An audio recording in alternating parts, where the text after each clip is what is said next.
It began with a soft buzz, a sound too small to matter. It cut through the night like a needle through silk, thin, sharp, quick.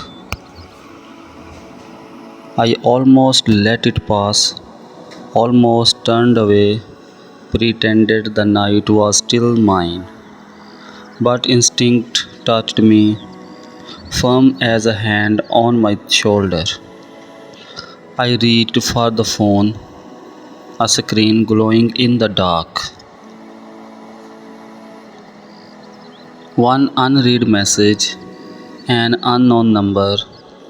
The preview said, "Emergency. Do not ignore." My chest grew tight. I tapped, and the word bent. A photo opened, blurred, grainy. The kind of picture taken fast, when you must hide the act. At first, I saw only shapes, a dark street, parked cars like sleeping animals, a single lamp burning weak. Then my eyes caught the figure, caught the detail that turned my stomach cold. It was me, standing under that lamp, caught in still frame. The time stamped 2 minutes ago.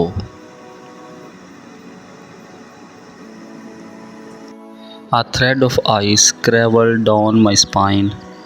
Someone had watched. Someone had followed. Someone had captured me without my knowing.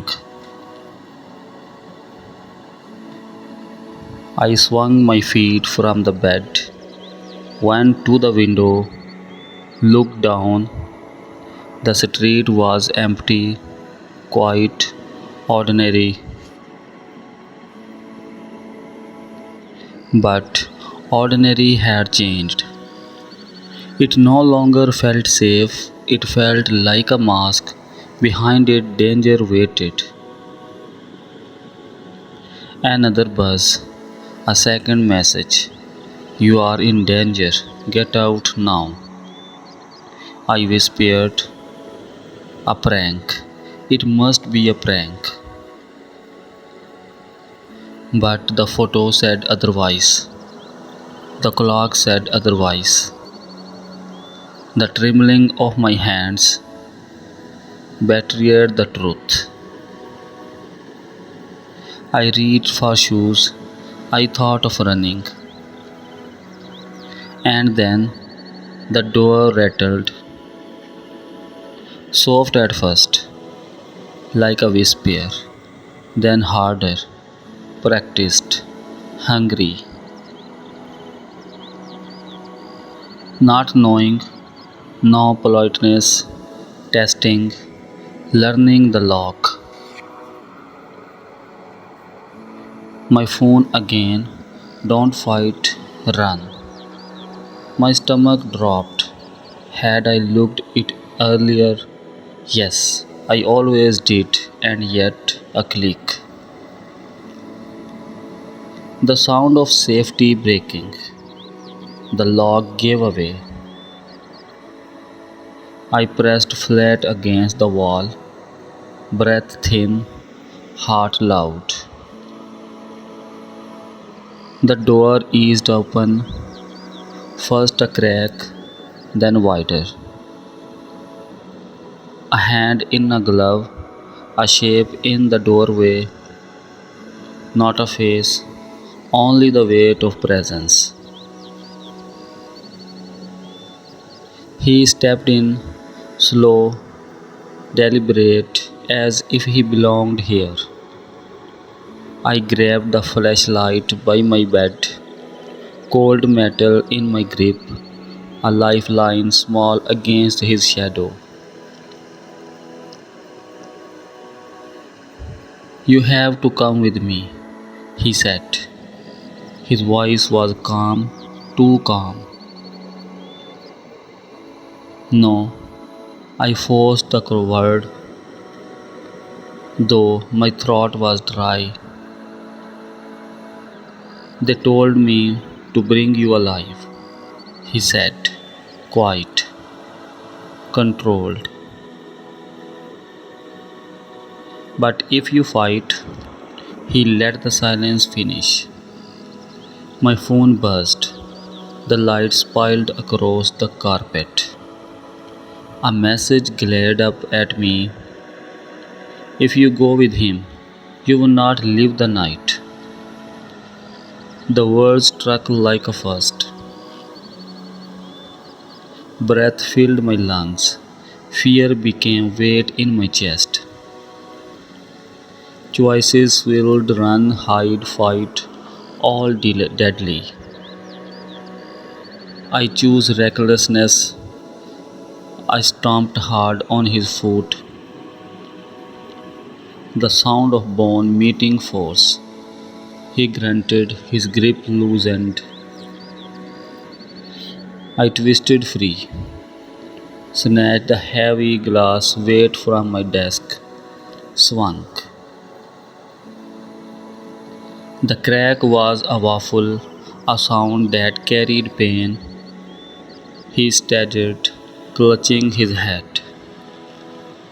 I did not wait. I ran. Through the hall, through the door, into the stairwell. My breath a drum, my heart louder still.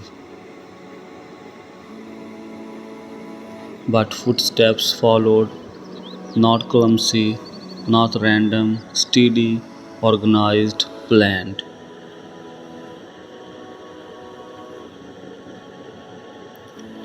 This was no accident, it was a hunt. My phone, there is only one way out, the rooftop.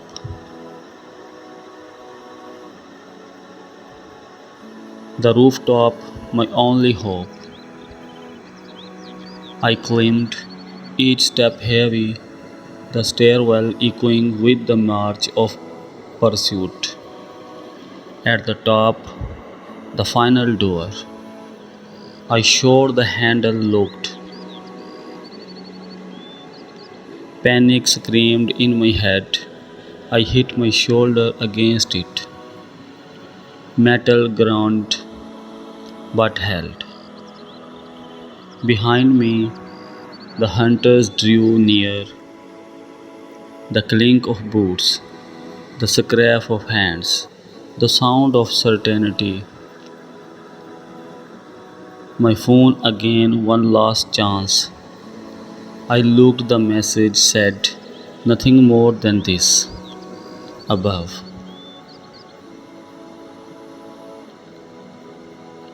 I raised my eyes.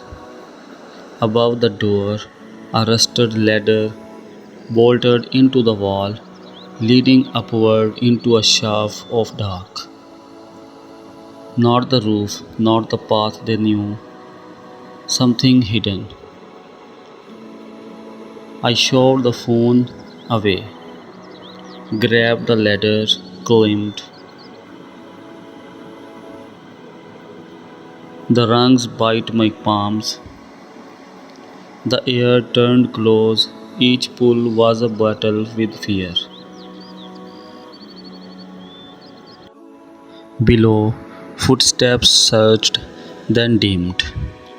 Their sound faded like a tide pulling back, up and up, until the ladder ended. I crawled out into a narrow walkway high above the roof. The city spread wide, glittering, uncaring. The wind pressed at my back. My knees shook. My hands bled. But I was alive. The phone weighed heavy, a promise, a threat. A stranger's voice. Dad saved me. And yet, who were they? Why me? Why now? I would never know. Not their name, not their face. Only this.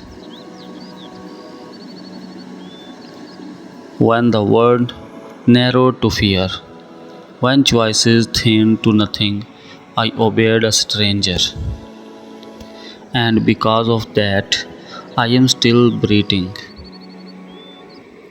So listen, if it happens to you, if a number you don't know buzzes in the night, if it whispers, danger, move now, don't ignore it. Trust the alarm in your chest. Move when your bones say move. And if you hear a lock yield in the dark, remember,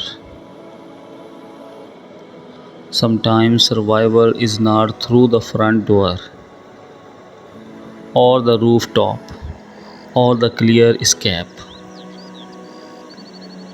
Sometimes survival lives in the path no one expects.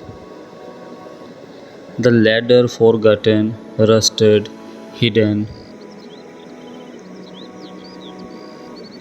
the climb toward light.